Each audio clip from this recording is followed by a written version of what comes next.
চাঁপাইনবাবগঞ্জে শিবগঞ্জ সীমান্তে বিএসএফ এর গুলিতে হাবিল নামের এক কৃষক আহত হয়েছেন। তিনি শিবগঞ্জ থানার তেলকুপি গ্রামের বাসিন্দা। গুলিবিদ্ধ হাবিলের স্বজনরা জানান, ভোর 4টার দিকে গম খেতে পানি দিতে যায় হাবিল। এ সময় ভারতীয় বিএসএফ শটগানের গুলি ছুড়লে পিঠে গুলিবিদ্ধ হন তিনি। স্থানীয়রা তাকে উদ্ধার করে চাঁপাইনবাবগঞ্জ সদর হাসপাতালে নিয়ে যায়। পরে উন্নত চিকিৎসার জন্য রাজশাহী মেডিকেল কলেজ হাসপাতালে পাঠানো হয় তাকে।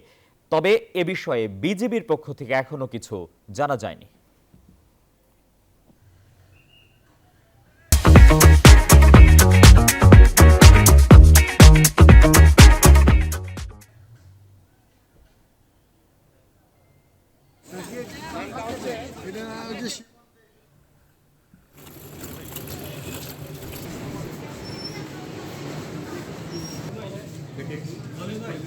ভাইরাসে